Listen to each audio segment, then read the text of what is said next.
नमस्कार, आपण पाहताय कोकणचं नंबर 1 महा चॅनल कोकण सात लाईव्ह. बातमीपत्रात आपलं स्वागत. सुरुवात करूया हेडलाईन्सनं. दुर्दैवी वडाची फांदी पडून युवतीचा जागीच मृत्यू. कामचुकार अधिकाऱ्यांना ब्लॅकलिस्टेड करा, अर्चना घारेंची मागणी. आणि वैभववाडीच्या शिक्षण विभागाला गळती. आता पाहूया सविस्तर बातम्या. काजू उत्पादक शेतकऱ्यांवरती अन्यायकारक असलेला शासन निर्णय रद्द करावा, अन्यथा आमदार वैभव नाईक यांच्या नेतृत्वाखाली या शासन निर्णयाची होळी करून जिल्ह्यात तीव्र आंदोलन करू असा इशारा शिवसेना ठाकरे गटाचे कणकवली विधानसभा प्रमुख सतीश सावंत यांनी दिला आहे. 9 जुलै 2024 रोजी महाराष्ट्र शासनाने काजू उत्पादक शेतकऱ्यांनी 1 किलोला 10 रुपये अनुदान देण्याचा निर्णय घेतलेला आहे. हा निर्णय शेतकऱ्यांना ज्या काही जाचकटी या GR मध्ये आहे, GSTचं बिल असेल किंवा वेगवेगळ्या प्रकारची जाचकटी घालून शेतकऱ्यांना कशा पद्धतीने हे पैसे मिळणार नाही आहेत असाच प्रयत्न या GRच्या माध्यमातून करण्यात आलेला आहे. आणि म्हणून जिल्हा शिवसेनेच्या वतीने कुडाळ मालवणचे आमदार सन्माननीय वैभवजी नाईक यांच्या नेतृत्वाखाली 30 तारीखला जिल्हाधिकारी कार्यालयाच्या समोर काजू टरफलांची होळी करून त्या होळीमध्ये या GRची होळी करून त्याचा निषेध करणार आहोत. शासनाने 30 तारीखच्या आत या GR मध्ये बदल करावा. GSTची बिल आज कोणत्याही शेतकऱ्यांजवळ मिळणार नाही आहे किंवा ज्या जाचकटी आहेत त्या त्यांनी शिथिल करावे आणि यासाठी काजू टरफलाची होळी करून त्या होळीमध्ये या GRचा त्या ठिकाणी होळी केली जाणार आहे आणि जिल्हाधिकाऱ्यांची भेट घेऊन या GRची या ठिकाणी GR मध्ये बदल करावा अशा प्रकारची विनंती आम्ही शासनाला करणार आहोत. तर जास्तीत जास्त सिंधुदुर्ग जिल्ह्यातील काजू उत्पादक शेतकऱ्यांनी 30 तारीखला 11:30 वाजता जिल्हाधिकारी कार्यालय येथे काजू उत्पादक शेतकऱ्यांनी हजर राहावं. ज्या ज्या काजू उत्पादक शेतकऱ्यांवरती अन्याय होतो, एकंदरीत जे शासनाने सांगितलं होतं की काजूला हमीभाव आम्ही देणार आहोत, पण हमीभाव ते देऊ शकत नाहीये. पण या काजू उत्पादक शेतकऱ्यांच्या जखमेवरती मीठ तोडण्याचं काम आणि त्यांची चेष्टा करण्याचं काम आज या महायुतीच्या सरकारने केलेलं आहे आणि त्याचा निषेध म्हणून या GRची आम्ही होळी करणार आहोत. शासनाने या GR मध्ये शेतकऱ्यांच्या हिताचे बदल करावे आणि बदल करण्यासाठी आमदार वैभव नाईक यांच्या नेतृत्वाखाली आम्ही या GRची होळी करण्याचा निर्धार जिल्हा शिवसेनेच्या वतीने करण्यात आलेला आहे. आमदार नितेश राणे माझ्यावरती सेटलमेंटचे आरोप करतात, परंतु खरे सेटलमेंट बाद आमदार राणेच आहेत. ठेकेदारांसोबत कशी डील करतात ते त्यांनाच विचारा असा सवाल करत आमदार राणेंच्या टीकेला प्रत्युत्तर दिलंय. यामध्ये जवळजवळ बऱ्याच दिवसापासून आपण पाहत आलेलो आहे. 2-3 महिने नवीन खासदार हे ज्यावेळेला त्यांची नियुक्ती झाल्यानंतर 3 महिने आम्ही त्यांना वेळ दिला की काय या भागामध्ये काय बदल करताय ते आम्ही पाहत होतो.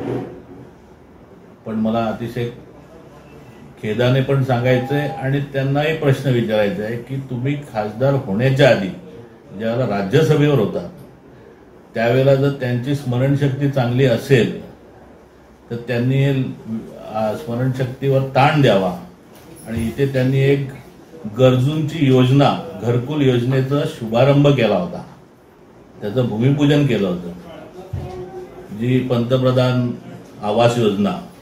आणि त्यावेळेला मोठ्या त्यांचे नौटंकीबाज चिरंजीव इथला टिल्ल्या आमदार त्याने त्याच्यावरती मोठं भाष्य केलं होतं की आम्ही गरिबांना घरं देणार, पंतप्रधानांची योजना आहे, कोणी याच्या पुढे घराशिवाय वंचित राहणार नाही आणि 5,000 रुपये प्रत्येक गरिबाकडनं जमा केले. त्या अफोर्डेबल स्कीमचं काय झालं? ती लोकांना घरं मिळणार की तुम्हीच लाटली? त्यात तुमची भागीदारी किती हे एकदा सगळ्या लोकांसमोर स्पष्ट होऊ द्या.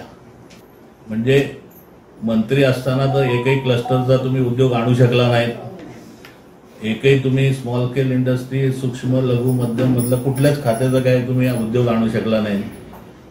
पण हे जे काही खोटे तुम्ही आणलेले आहेत किंवा खोटे जे काही तुम्ही लोकांसमोर उभं केलेलं आहे वातावरण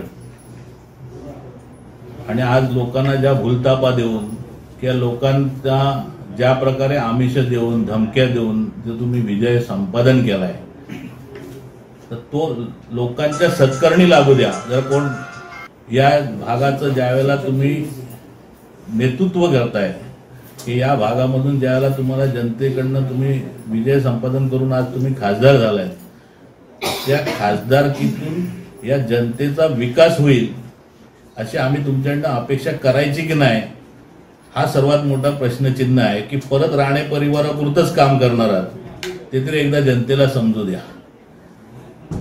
आता तुमचा आमदार, टिल्ल्या आमदार हा सगळीकडे आता तिकडे महाडमध्ये जात असतो.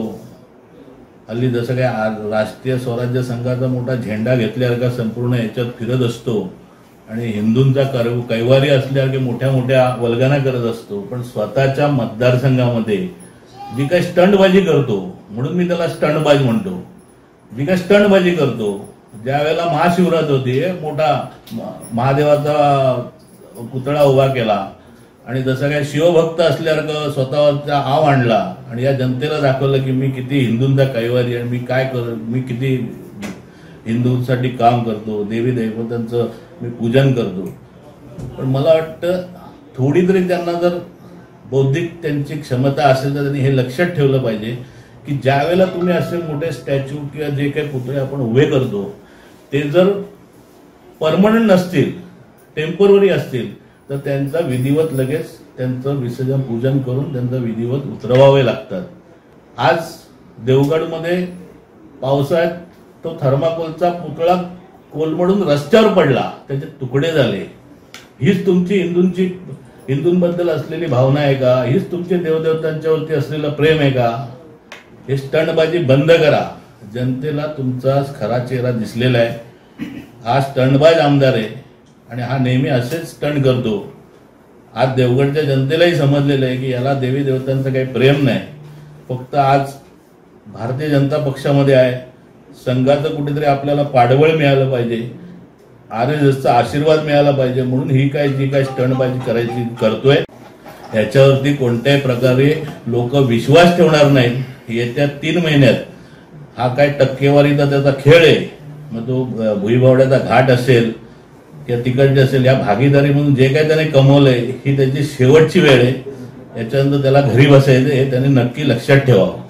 जर खरोखर त्याला जर तसं वाटत असेल ना सेटलमेंट मला जमते, तर तुमच्यासारखा पक्षातून सत्तेसाठी आणि खुर्चीसाठी मी कधीच पक्ष बदललेला नाही. तुम्ही आजपर्यंत राणे परिवाराचा या संपूर्ण सिंधुदुर्गातल्या जनतेला इतिहास माहिती आहे की प्रत्येक वेळेला त्यांनी जी काही पदं घेतलीत, ज्या वेळेला त्यांनी पक्ष बदलला हा फक्त सत्ता भोगण्यासाठी बदललेला आहे. आणि आम्ही जो पक्ष सोडला हा फक्त राणेंसारखा हा नरकासूर वाढू नये आणि म्हणून त्याला विरोध आणि त्या विरोधी असलेल्या व्यक्तींना सगळ्यांना ताकद मिळावी आणि त्यांना न्याय देता यावा म्हणून आम्ही त्याच्या विरोधात नेहमी उभे राहिलेलो आहे. मला सेटलमेंट करायची किंवा भागीदारी करायची गरज नाही. आणि त्यांना जर तसं वाटत असेल नितेशाने, तर त्यांनी अजितरावांना, आज जे काय तुम्ही भारतीय जनता पक्षात गेलायत ना, तिथे अजित गोपटे आहेत, सदा ओगले आहेत आणि सर्वात मोठे तुमचे बॉस पालकमंत्री रवींद्र चव्हाण आहेत, त्यांना विचारा की अतुल राणे सेटलमेंट करतो की तत्वाशी बांधील आहे. ते तुम्हाला चांगल्या प्रकारे सांगतील आणि त्यातलं तुम्हाला काही समजत नाही. तुमच्या परिवाराला तत्व हे माहितीच नाही, फक्त तुम्हाला सेटलमेंट आणि त्यातून सत्ता एवढंच तुम्हाला माहिती आहे. तुम्हाला त्याच्याशिवाय दुसरं काही दिसणार पण नाही. शिवसेना पक्षप्रमुख तथा माजी मुख्यमंत्री उद्धव ठाकरे यांच्या वाढदिवसानिमित्त शिवसेना ठाकरे गटाच्या वतीने कणकवली विधानसभा मतदारसंघात शिवसेना नेते अतुल राणे रोपांची वाटप करणार आहेत. ठाकरे यांचा वाढदिवस विविध सामाजिक उपक्रमांनी साजरा केला जाणार आहे. या नियोजनाबाबत अतुल राणे काय म्हणाले पाहूयात. आदरणीय पक्षप्रमुख उद्धवजी ठाकरे साहेब यांचा 27 जुलैला वाढदिवस आहे. सर्व शिवसैनिक आणि सगळेच आम्ही अतिशय उत्साहाने हा वाढदिवस आम्ही साजरा करतो. विविध उपक्रम, सामाजिक, शैक्षणिक, सांस्कृतिक उपक्रम संपूर्ण महाराष्ट्रात राबवले जातात. या आमच्या सिंधुदुर्ग जिल्ह्यातही आमचे युवा सेनेचे सुशांतजी नाईक यांनी कीर्तन महोत्सव, भजन स्पर्धा या निमित्त आयोजित केलेले आहे. भैरीभवानी प्रतिष्ठानच्या माध्यमातून गेले 4-5 वर्षापासून आपण काजू कलम हे गरजू शेतकऱ्यांना वाटत आलेलो आहे. त्याच वेळेला आपण कारखान्याचंही त्यावेळेला आपण आपली योजना सांगितली होती त्याप्रमाणे आपला कारखाना आता निवडणुकीचे आचारसंहिता संपल्यानंतर आपले ठराव मंजूर होऊन आपल्या ताब्यात आता कारखाना आलेला आहे। जो काही शेतकऱ्यांना आम्ही शब्द दिला होता की तुम्हाला भागधारक करून घेणार मोफत, तो आता आपण पूर्णत्वास आणतोय।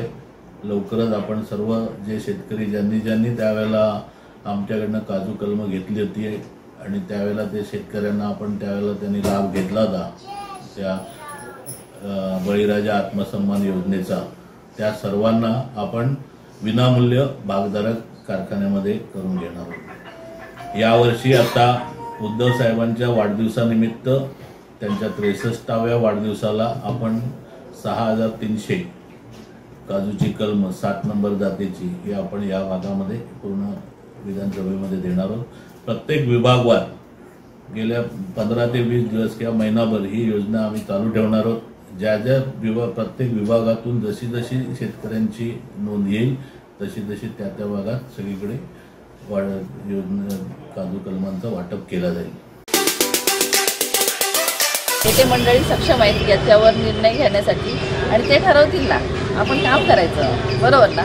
वरती ठरेल ना, तर एवढे सगळे दिग्गज कशाला बसले? दुसरं असं म्हटलं की महाविकास आघाडी म्हणून तुम्ही समजूतपणाची भूमिका घाला आणि या ठिकाणी प्राबल्य शिवसेनेचं असल्यामुळे नाही, पण हे नेत्यांनी सांगावं, नेत्यांनी बोलावं ना, नेते सांगतील ना। प्रत्येक कार्यकर्त्यांना आदेश देण्याचे त्यांचे अधिकार आहेत आणि त्यामुळे हे काही एवढं विशेष नाही आहे। नेते मंडळी सक्षम आहेत याच्यावर निर्णय घेण्यासाठी आणि ते ठरवतील ना, आपण काम करायचं, बरोबर ना?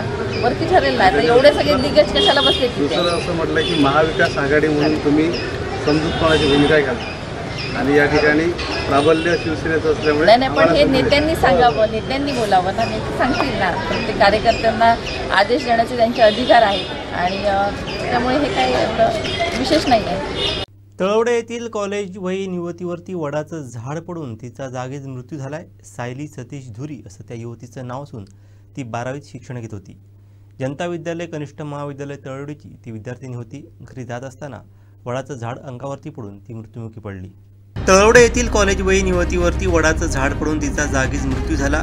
सायली सतीश धुरी असं त्या युवतीचं नाव असून ती 12वीत शिक्षण घेत होती। जनता विद्यालय कनिष्ठ महाविद्यालय तळवडेची ती विद्यार्थिनी होती। घरी जात असतानाच वडाचं झाड अंगावरती पडून ती मृत्युमुखी पडली। तळवडे जनता विद्यालयात इयत्ता 12वीमध्ये शिकत असलेल्या सायली सतीश धुरी वय 17 हिच्यावरती वडाचं झाड पडून तिचा जागीच मृत्यू झाला। ही घटना मंगळवारी दुपारी 1 वाजता तळवडे मिरस्तेवाडी येथे घडली। कॉलेजमधून मैत्रिणीसह घरी परतत असताना ती घटना घडली। या घटनेत तिच्या मैत्रिणी बालंबाल बचावल्या। झाड पडल्याने विजेच्या ताराही जमिनीवरती कोसळल्या। तिचे वडील सतीश धुरी यांचा होडावडा बाजारपेठेत पानपट्टीचा स्टॉल आहे। या घटनेची माहिती मिळताच तिचे काका तसेच प्रशालेतील शिक्षक व गावातील ग्रामस्थांनी रुग्णालयात धाव घेतली। घटनेची माहिती मिळताच पोलीस निरीक्षक अमोल चव्हाण यांनी उपजिल्हा रुग्णालयात दाखल होत पुढील सुपस्कर केले। माजी नगराध्यक्ष संजू परब, राष्ट्रवादीच्या कोकण विभाग महिला अध्यक्षा अर्चना घारे परब यांनी देखील रुग्णालयात धाव घेत युवतीच्या कुटुंबियांना धीर दिला। या प्रसंगी तळवडेतील ग्रामस्थांनी सावंतवाडी धाव घेतली। युवतीचा मृतदेह शवविच्छेदनासाठी नेण्यात आला आहे। पंचनाम्यानंतर पुढील सुपस्कार पूर्ण केले जाणार आहेत। या दुर्दैवी घटनेमुळे तळवडेसह सावंतवाडी परिसरातून हळहळ व्यक्त केली जात आहे।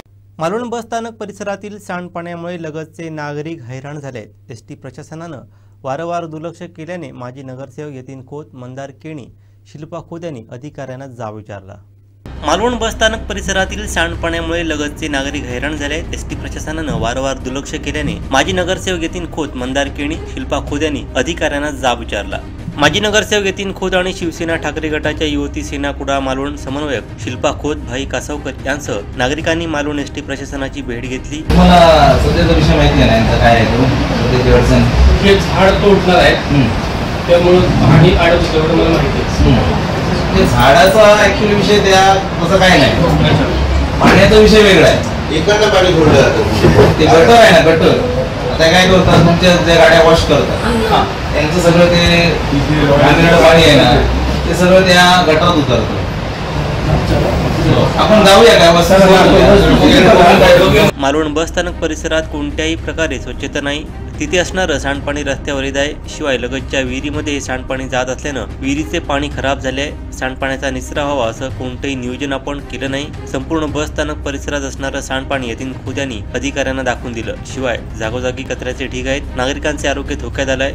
ही भयावह परिस्थिती खोत यांनी अधिकाऱ्यांच्या निदर्शनास आणून दिली। त्यानंतर मंगळवारी याची दखल घेत स्वच्छतेच्या कामाला सुरुवात करण्यात आली। हा सगळा ह्याच्यात जातो आणि इकडे यांच्या विहिरी वगैरे आहे त्या विहिरीमध्ये ते सगळं पाणी जातं. हे बघा ना, हे बघा पूर्ण पाणी हे झालेलं आहे, गळलेलं आहे पाणी ते. आणि तेव्हा हे सगळं डिझेलचं वगैरे त्याच्यात डिझेलचं पाणी डिझेल आहे, ऑइल आहे. वर्षभर असतं पाणी डिझेल हे धुतलेल्या गाड्या हे होतं आणि सगळं पाणी नसतं.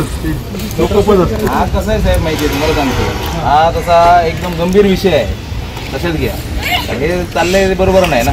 आणि याच्या अगोदर सुद्धा असं नाही का, याच्या अगोदर सुद्धा आमचं शिष्टमंडळ येऊन भेटून गेले, पण 7 दिवसात काम करतो म्हणून सांगितलं, पण 7 दिवसात काही काम केलेलं नाही. शेवटी आता काय सांगितलं, इकडनं उत्तर काय दिलं तर आमचे वरिष्ठ बघतील 7 दिवसात काय केलं. हे झाड आहे ना, हे बघा, हे झाड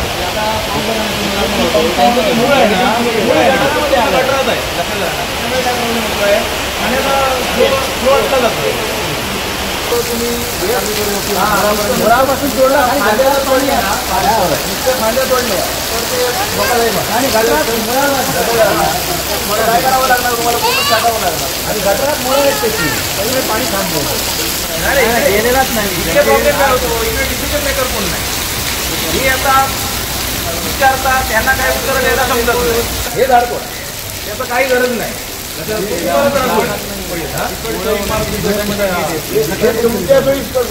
घरावर पडणार आहे, झाड तोडणार कोण पाहिजे असेल तर तो सुद्धा पाठवूया.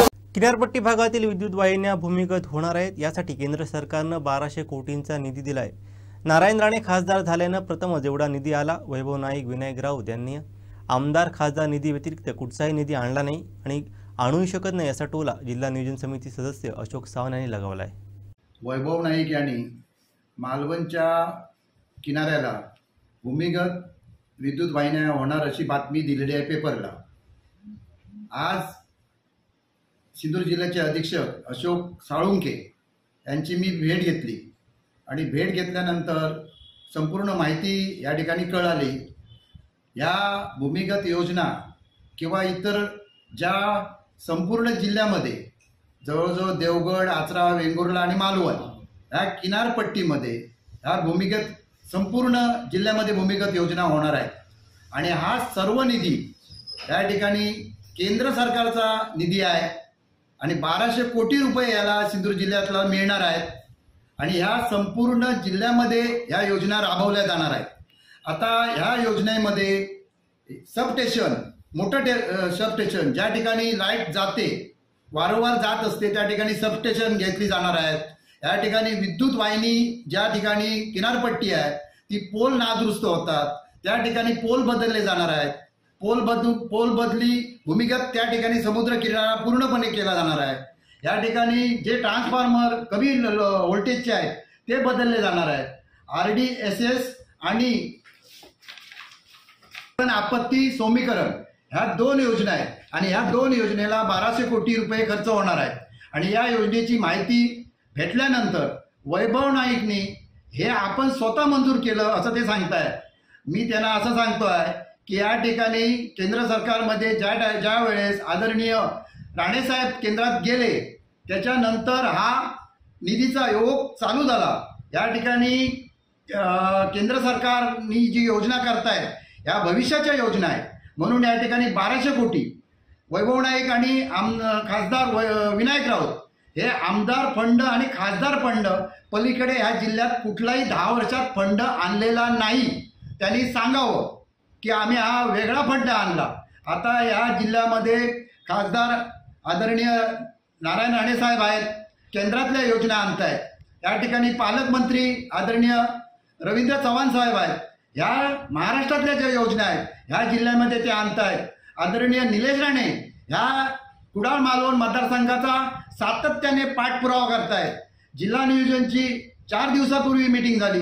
ह्या कुडाळ मालवणमध्ये जवळजवळ 10 वर्षात आलेला निधी काढला तो निधी आणि आता ह्या ठिकाणी निलेश राणेंनी पाठपुरावा केला. आता या जवळजवळ 5 वर्षामध्ये निलेश राणे सातत्याने कुडाळ मालवण मतदारसंघामध्ये प्रत्येक योजनेतला, प्रत्येक कामाचा, प्रत्येक विषयाचा, रस्ता असू दे, पाणी असू दे, वीज असू दे, स्ट्रीट लाईट असू दे, ज्या बंधारे आहेत या ठिकाणी किनारपट्टीचे बंधारे, ह्या सगळ्यांचा निधी या सिंधुदुर्ग जिल्ह्यामध्ये निलेश राणे सातत्याने या ठिकाणी पाठपुरावा करतायत. आणि त्यांना पाठपुरावा करण्यामध्ये आदरणीय या जिल्ह्याचे पालकमंत्री आणि आदरणीय खासदार नारायण राणे साहेब आणि नारायण राणे साहेब आले म्हणून हा 1200 कोटीचा निधी आहे आणि वैभव नाईक फक्त मालवणला भूमिगत होणार म्हणून सांगतायत आणि निदान त्यांना ती माहिती पण नाही की हे 4 तालुक्यामध्ये देवगड, वेंगुर्ला, आचरा आणि मालवण या किनारपट्टीमध्ये हे सगळं होणार आहे. या 2 योजना आहेत. या 2 योजनेचे 1200 कोटी या ठिकाणी आलेले आहेत. म्हणून मी यांना वैभव नाईक यांना सरळ सांगण्याची इच्छितो आहे की या ठिकाणी आपण AC कडे जाऊन बसूया. अशोक साळुंके हे नवीन आता 4 दिवसापूर्वीच या ठिकाणी आले. आता 15 दिवस झाले त्यांना. ते जिल्ह्याची पण माहिती घेतात. मी त्यांच्याकडे जवळजवळ आता 1 तास बसलेलो आणि या संपूर्ण जिल्ह्यामध्ये या योजनेमध्ये काय काय करण्यात येणार आहे ती सगळी माहिती मी या ठिकाणी घेऊन आलेलो आहे. आणि आता सांगतायत की आपण केलं म्हणून. तौक्तेवाड हा कालचा विषय आहे. तौक्तेवाड जर लोक आता विसरले पण परत ते कुठचं तरी कारण भेटलं पाहिजे. कारण यांचा केंद्र सरकारमध्ये या जिल्ह्याचा यांचा कोण नाही.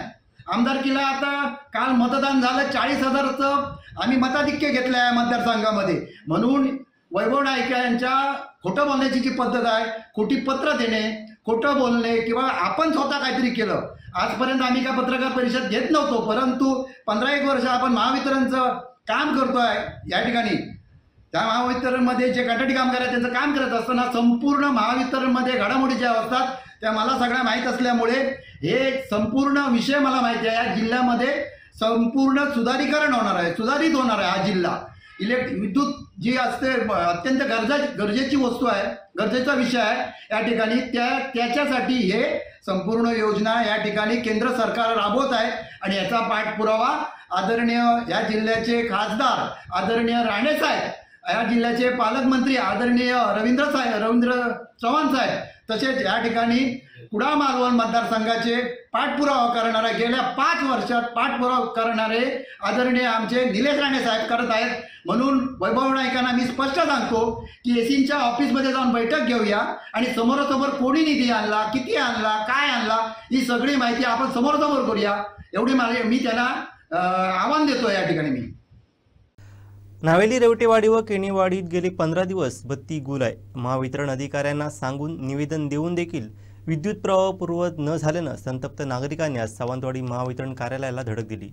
राष्ट्रवादी काँग्रेस पार्टीच्या कोकण विभाग महिला अध्यक्ष अर्चना घारेपरब यांच्या उपस्थितीत त्यांनी अधिकारी वर्गाला जाब विचारला. त्या अधिकाऱ्यांना जनतेची सेवा करायची नसेल अशांना ब्लॅकलिस्टेड करून निलंबित करण्याची मागणी घारे यांनी केली आहे. नावेली, रेवटेवाडी व केणीवाडीत गेले 15 दिवस विद्युत प्रवाह बंद आहे. पोलवर चढण्यासाठी वायरमन नसल्यानं ग्रामस्थांवरती अंधारात दिवस काढण्याची वेळ आली आहे. वारंवार कल्पना देऊनही अधिकारी लक्ष देत नसल्यानं ग्रामस्थ संतप्त झाले. याबाबतची माहिती राष्ट्रवादी काँग्रेस शरदचंद्र पवार पक्षाच्या कोकण विभाग महिला अध्यक्ष अर्चना घारेपरब यांना दिली. आज त्यांच्यासह सावंतवाडी महावितरण कार्यालयाला धडक देत अधिकाऱ्यांना जाब विचारला. यावेळी उपकार्यकारी अभियंता उपस्थित नसल्यानं येथील अधिकारी लोहार यांची भेट घेतली. यावेळी लोहार यांनी माझी तक्रार करा, बदली तरी मिळेल असं विधान केल्यानं घारेंसह ग्रामस्थ संतप्त झाले. त्यांना जाऊन भेटलो नाही, बाहेर आलो होतो का बोलायची पद्धत पण असली आहे ना तुम्हाला लोकांचं ऐकून आमच्याशी हे करणार आहे. किती वेळ होतो तुम्ही बाहेर? तुम्ही होते का? तुम्ही फोटो बरोबर नाही लोकांची, त्यामुळे असले अधिकारी पण आम्हाला नको ही मागणी करू. ठीक आहे, करा बदले आमचे, आम्हाला तरी इथं कुठं राहायचं. ठीक आहे, करा बदले आमचे, आम्हाला तरी इथं कुठं राहायचं.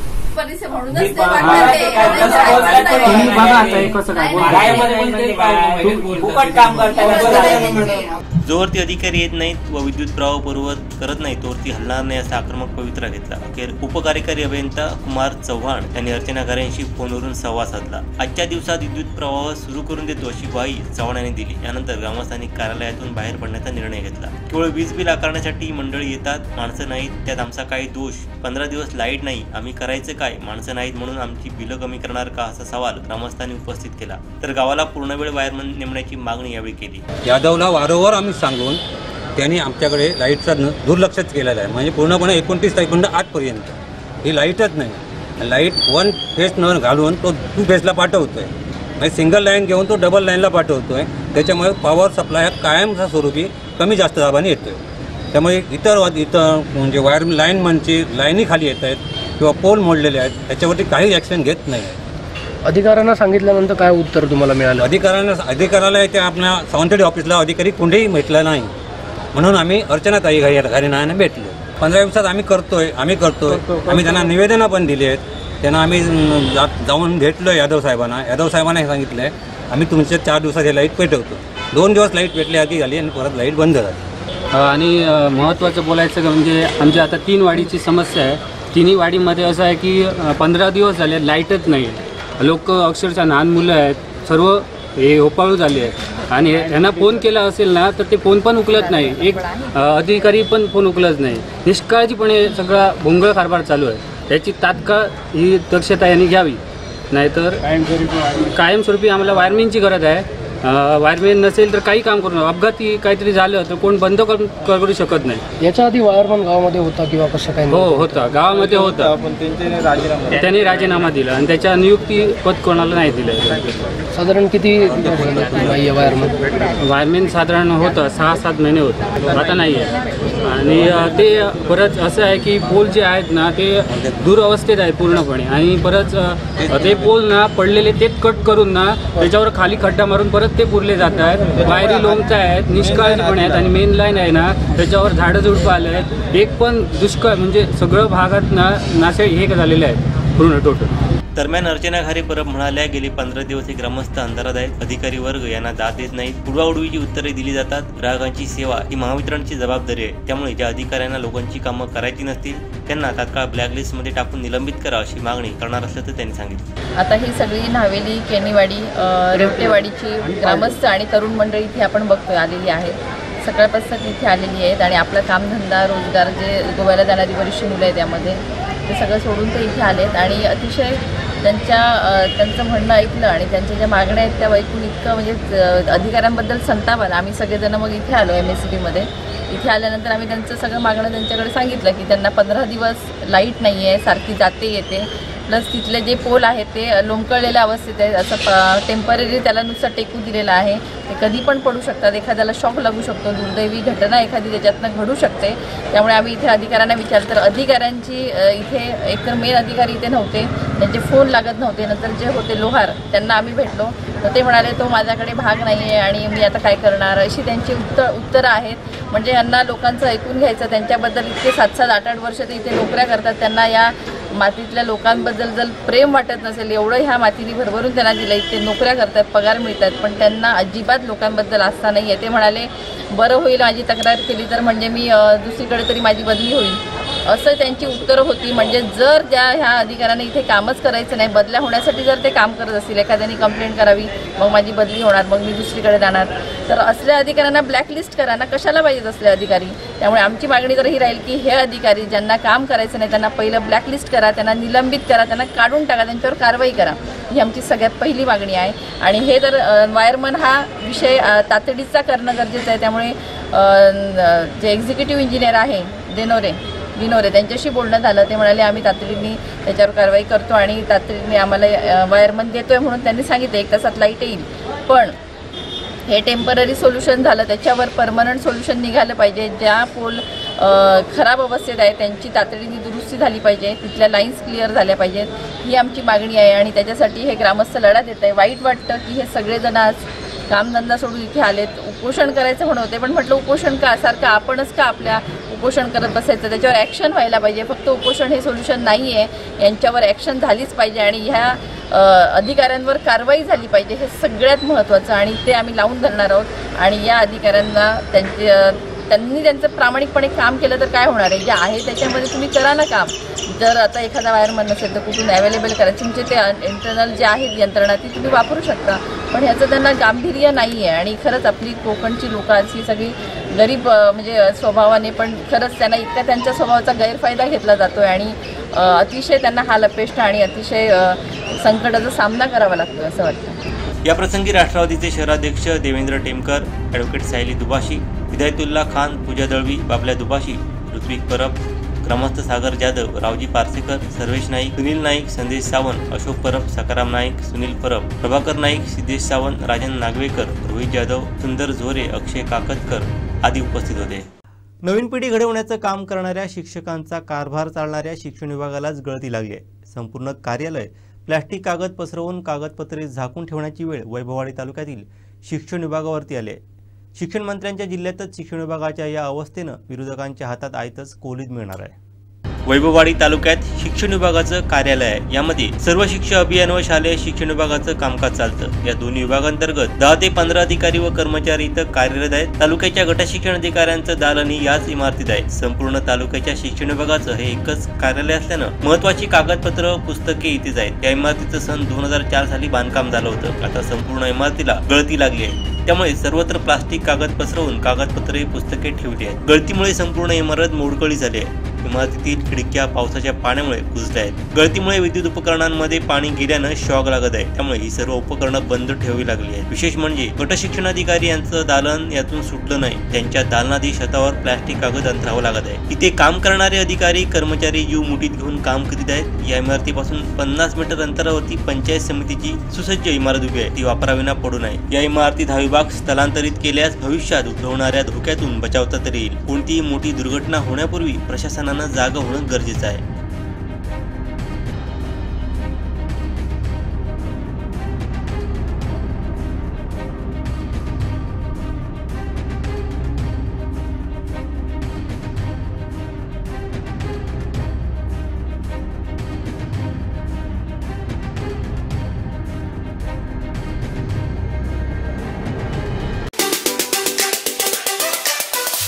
महाविद्यालय विद्यार्थ्यांमधील संशोधन वृत्ती वाढावी या उद्देशानं महाविद्यालयाचे प्राचार्य समीर तारी यांच्या संकल्पनेतून आज एक अनोखा उपक्रम राबविण्यात आला। आज आपल्या देशाचं अंतरिम बजेट केंद्रीय अर्थमंत्र्यांनी संसदेमध्ये मांडलं। यावेळी या बजेटचे थेट प्रक्षेपण महाविद्यालयाच्या डिजिटल वर्गांमधून दाखवण्यात आले। सर्व विद्यार्थी बजेटचे थेट प्रक्षेपण सुरू असताना महत्त्वाचे मुद्दे टिपून घेताना दिसत होते। या महाविद्यालयात येणारे विद्यार्थी ग्रामीण भागातील शेतकरी कुटुंबातील असल्यामुळे बऱ्याच विद्यार्थ्यांनी या क्षेत्राबाबत बजेटमध्ये सांगितलेल्या तरतुदींबाबत समाधान व्यक्त केलं।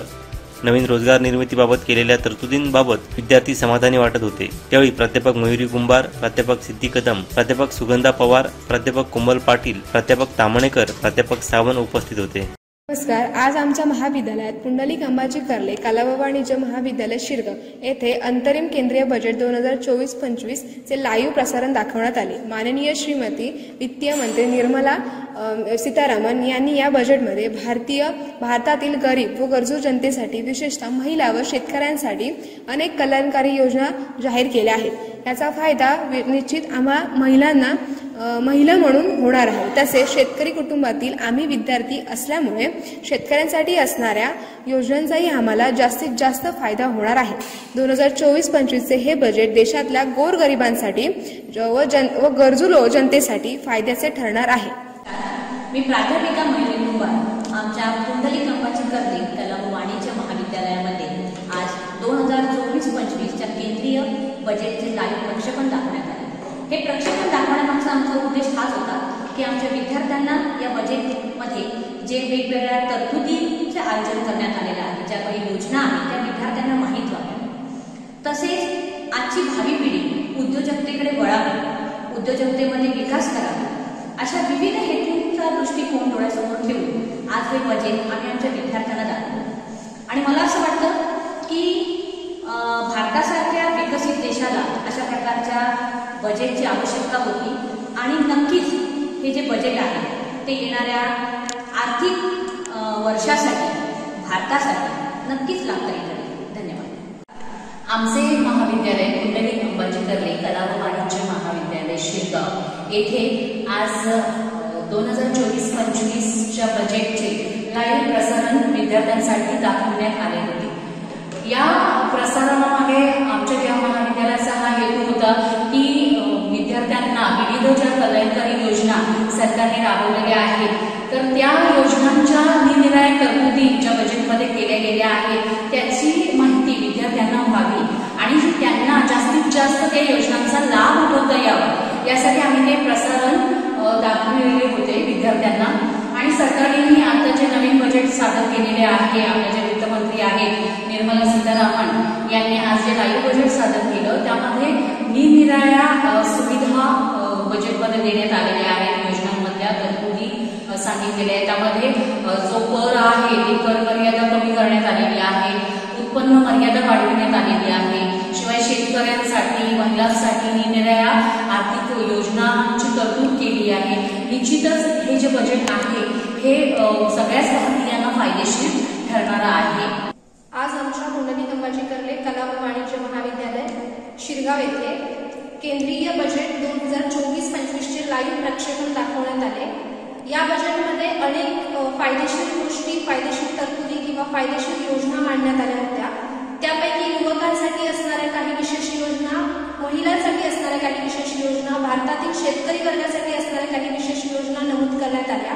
यामध्ये युवकांनी जास्तीत जास्त उद्योजकतेकडे वळावं किंवा कृषी आणि सहकार क्षेत्राचा विकास व्हावा, त्याचबरोबर भारतातील विद्यार्थी कौशल्य विकासाकडे वळावेत यासाठी काही विशेष आणि महत्त्वाच्या तरतुदी करण्यात आलेल्या आहेत।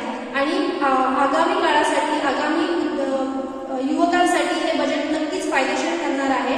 यातील जास्तीत जास्त तरतुदींचा आणि योजनांचा लाभ भारतातील युवकांनी तसेच भारतातील विद्यार्थ्यांनी घ्यावा अशी अपेक्षा मी व्यक्त करते। तरंगे साहेब ओबीसी आरक्षणाची मागणी करतात आणि दुसऱ्या बाजूला वर्चस्ववादाची भाषा बोलतात।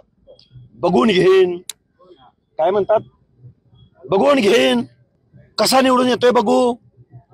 यांचा असा पराभव करा की 5 पिढ्या यांच्या पुढे राजकारणात आल्या नाही पाहिजेत। एका एकाला बघून घ्यायची भाषा जरांगे पाटील बोलतात। या जगामध्ये हिटलरला सुद्धा इथल्या जगानं स्वीकारलं नाही। त्यामुळं आमची लोकशाही, आमचा कायदा कानून चॅलेंज करणारी माणसं, बाबासाहेबाचं संविधान एवढं समर्थ आहे। जरांगे तुमच्यासारखे किती आले गेले तट्टू, आम्ही अजिबात घाबरत नाही। त्यामुळं जरांगेनी कायद्याचा सन्मान करावा, संविधानाचा सन्मान करावा, छत्रपती शिवरायांच्या 18 पगड जातींचा, 12 बलुतेदार अलुतेदार भटक्या विमुक्तांच्या हक्क अधिकारांचा सन्मान करावा। अरे मागासले पण मागून नाही मिळत, खोटे दाखले घेऊन तर अजिबात मिळत नाही। बाय बर्थ, जन्मानं आम्ही मागासलेले आहोत। हजारो वर्ष आम्ही सामाजिक मागासले पण आम्ही सोसले म्हणून आम्ही मागास आहोत। खोटे दाखले काढून मागास नाही होत आहेत। या प्रश्नाचा विचार त्यांनी निश्चित करावा। विश्वास, हे बघा, जरांगे पाटलांना एकच सांगणं आहे, उद्या जरांगे जरी मुख्यमंत्री झाले तरी संविधान श्रेष्ठ आहे। इथं मागास कुणाला ठरवायचं, इथं स्टेट बॅकवर्ड कमिशन आहे। आणि तिथंही जरी त्यांनी गायकवाड आयोग आणला, फ्रॉड आयोग, सुक्रे समितीने सर्वे केला, मास कॉपी, 100 गुण मिळतील ना तुम्हाला। हा घटनेशी द्रोह आहे। उद्या जरांगे मुख्यमंत्री झाले तरी माझ्या महाराष्ट्रामध्ये मराठा समाज मागासले पण प्रूव्ह करू शकत नाही। संविधानाला ते अपेक्षित नाही। कान खोलून ऐका मराठा बांधवांना, तरुणांना माझी विनंती आहे, जे कधीच कायद्याने मिळणार नाही त्याचा अट्टास धरू नका। सिंधुदुर्ग जिल्ह्यात जुलै महिना सुरू झाला आणि पावसाला खूप जोर आला। या पावसाच्या जोराबरोबरच आपल्या न्याय्य मागण्यांसाठी शिक्षकांचेही आंदोलनं सुरू झाले। म्हणजे गेली 15 ते 20 दिवस शिक्षकांची आंदोलनं वेगवेगळ्या माध्यमातून सुरू आहेत। आता शिक्षक भरती या संघटनेच्या माध्यमातून आंतरजिल्हा बदलीला जे पात्र झालेले आहेत त्यांची तात्काळ बदली करावी, याचबरोबर अन्य काही मागण्यांसाठी, न्याय्य मागण्यांसाठी त्यांचं कालपासून धरणं आंदोलन सुरू झालेलं आहे। आज खरं म्हणजे आंदोलनाचा दुसरा दिवस आहे। ज्या संघटनेचे अध्यक्ष आहेत संतोष पाताडे साहेब, त्यांची आपण चर्चा करू, त्यांचं निश्चित काय धन्यवाद।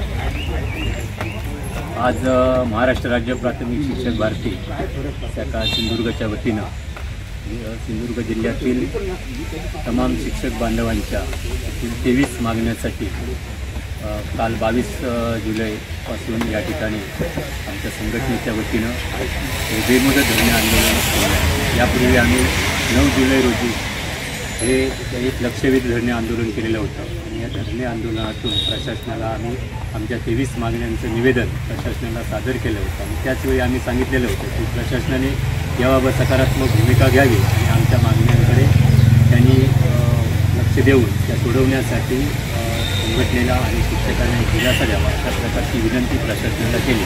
परंतु प्रशासनाने आजपर्यंत या मागण्यांकडे दुर्लक्ष केल्यामुळे नाविलाजास्तव शिक्षक भारती संघटनेला या ठिकाणी आज रस्त्यावर उतरावं लागलं। त्यातला महत्त्वाचा जो आमचा प्रश्न आहे तो आंतरजिल्हा बदली कार्यमुक्तीचा प्रश्न आहे। डिसेंबर महिन्यामध्ये आंतरजिल्हा बदलीवाल्यांची लिस्ट या ठिकाणी कार्यमुक्तीची लिस्ट प्रशासनाला सादर झाली आणि तिथपासून जवळजवळ 6 महिने आजपर्यंत त्यांना फक्त टोलवाटोलीचीच उत्तरं प्रशासनाकडून दिली जातात. त्याच्या कार्यमुक्तीच्या ज्यावेळी आम्ही भेटी घेतो त्यावेळी आम्ही शिक्षक भरती झाल्यानंतर कार्यमुक्ती करतो अशा प्रकारचं आश्वासन आम्हाला प्रत्येक वेळी देण्यात आलं होतं.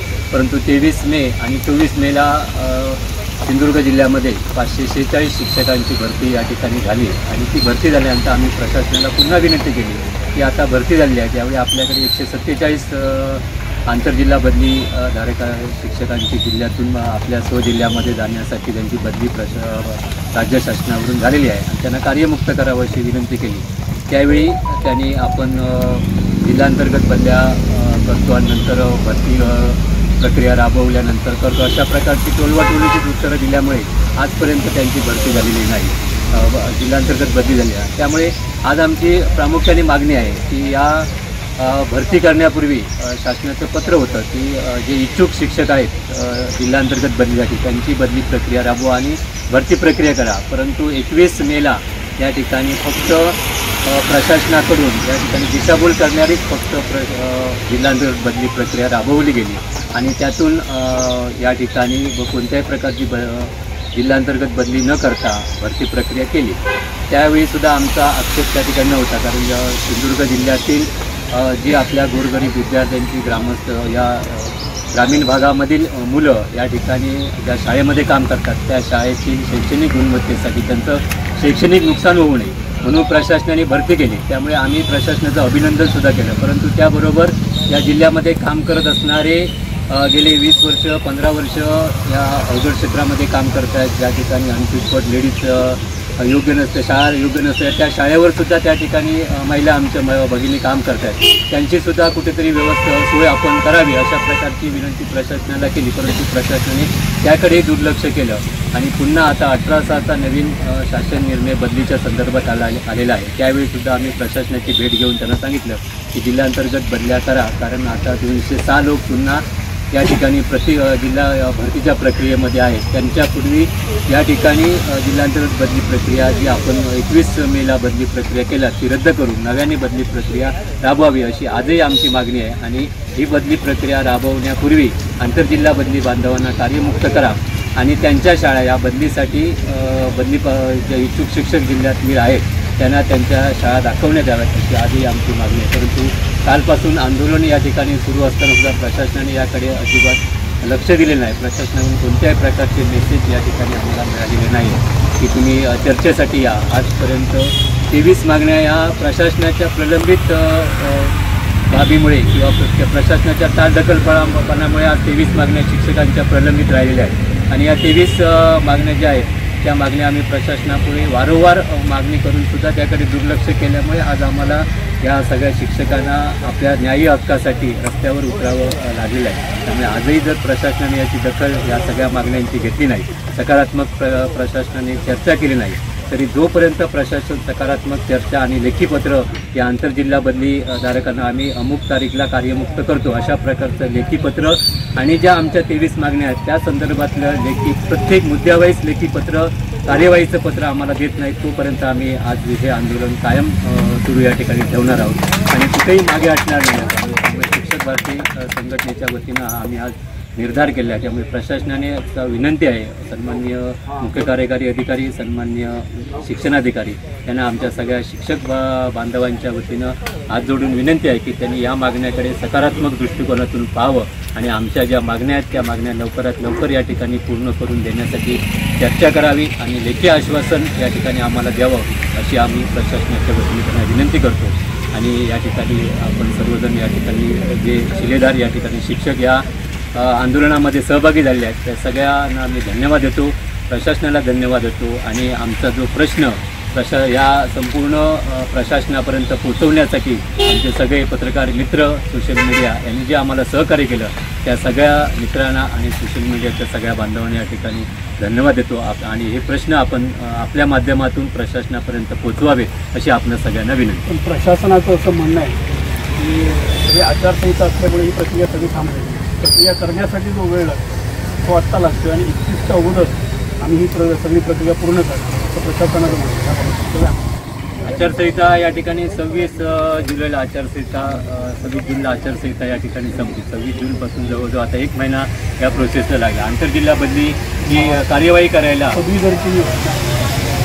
नाही, पदवीधरची आचारसंहिता 26 जूनला संपली ना. पदवीधरची आचारसंहिता 26 जूनला संपल्यानंतर त्यांच्याकडे वेळ होता की 26 जूनपासून आता 23 जून 23 जुलै उघडलं. जवळजवळ 1 महिन्याचा कालावधी होता आणि कोणती प्रोसेस करण्यासाठी एवढा कालावधी प्रशासनाला लागणं म्हणजे सहकार्य केलं.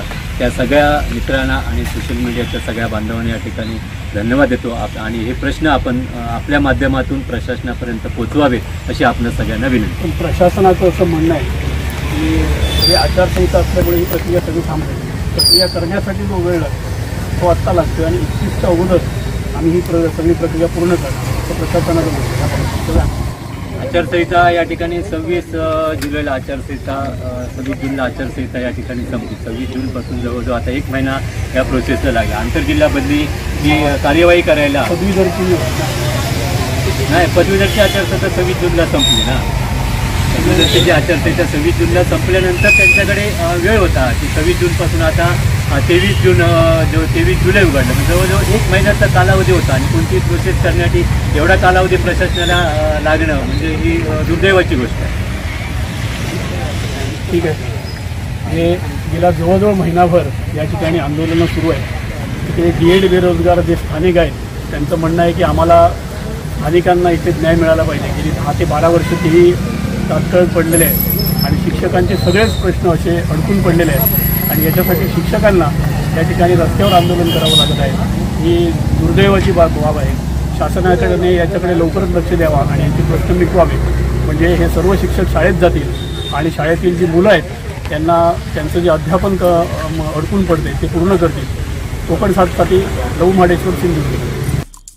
आमचे दिवसभरातले सर्व अपडेट्स, ताज्या घडामोडी आणि थेट लाईव्ह पाहण्यासाठी सबस्क्राईब करा, लाईक करा कोकणचं नंबर 1 महा चॅनल कोकण 7 लाईव्हचं YouTube चॅनल. 9 जुलै 2024 रोजी महाराष्ट्र शासनाने काजू उत्पादक शेतकऱ्यांनी 1 किलोला 10 रुपये अनुदान देण्याचा निर्णय घेतलेला आहे. हा निर्णय शेतकऱ्यांना ज्या काही जाचकटी या GR मध्ये आहे, GSTचं बिल असेल किंवा वेगवेगळ्या प्रकारची जाचकटी घालून शेतकऱ्यांना कशा पद्धतीने हे पैसे मिळणार नाही आहेत असाच प्रयत्न या GRच्या माध्यमातून करण्यात आलेला आहे. आणि म्हणून जिल्हा शिवसेनेच्या वतीने कुडाळ मालवणचे आमदार सन्माननीय वैभवजी नाईक यांच्या नेतृत्वाखाली 30 तारीखला जिल्हाधिकारी कार्यालयाच्या समोर काजू टरफलांची होळी करून त्या होळीमध्ये या GRची होळी करून त्याचा निषेध करणार आहोत. शासनाने 30 तारीखच्या आत या GR मध्ये बदल करावा. GSTची बिल आज कोणत्याही शेतकऱ्यांजवळ मिळणार नाही आहे किंवा ज्या जाचकटी आहेत त्या त्यांनी शिथिल करावे आणि यासाठी काजू टरफलाची होळी करून त्या होळीमध्ये या GRचा त्या ठिकाणी होळी केली जाणार आहे आणि जिल्हाधिकाऱ्यांची भेट घेऊन या GRची या ठिकाणी GR मध्ये बदल करावा अशा प्रकारची विनंती आम्ही शासनाला करणार आहोत. तर जास्तीत जास्त सिंधुदुर्ग जिल्ह्यातील काजू उत्पादक शेतकऱ्यांनी 30 तारीखला 11:30 वाजता जिल्हाधिकारी कार्यालय येथे काजू उत्पादक शेतकऱ्यांनी हजर राहावं. ज्या ज्या काजू उत्पादक शेतकऱ्यांवरती अन्याय होतो, एकंदरीत जे शासनाने सांगितलं होतं की काजूला हमीभाव आम्ही देणार आहोत, पण हमीभाव ते देऊ शकत नाहीये. पण या काजू उत्पादक शेतकऱ्यांच्या जखमेवरती मीठ तोडण्याचं काम आणि त्यांची चेष्टा करण्याचं काम आज या महायुतीच्या सरकारने केलेलं आहे आणि त्याचा निषेध म्हणून या GRची आम्ही होळी करणार आहोत. शासनाने या GR मध्ये शेतकऱ्यांच्या हिताचे बदल करावे आणि बदल करण्यासाठी आमदार वैभव नाईक यांच्या नेतृत्वाखाली आम्ही या GRची होळी करण्याचा निर्धार जिल्हा शिवसेनेच्या वतीने करण्यात आलेला आहे. शेवटी ठळक घडामोडी पुन्हा एकदा. दुर्दैवी वडाची फांदी पडून युवतीचा जागीच मृत्यू. कामचुकार अधिकाऱ्यांना ब्लॅकलिस्टेड करा, अर्चना घारेंची मागणी. आणि वैभववाडीच्या शिक्षण विभागाला गळती. बातमीपत्रात वेळ झाली ते थांबण्याची. पाहत राहा बदलत्या कोकणचा बुलंद आवाज. कोकणचं नंबर 1 महा चॅनल कोकण 7 लाईव्ह. धन्यवाद.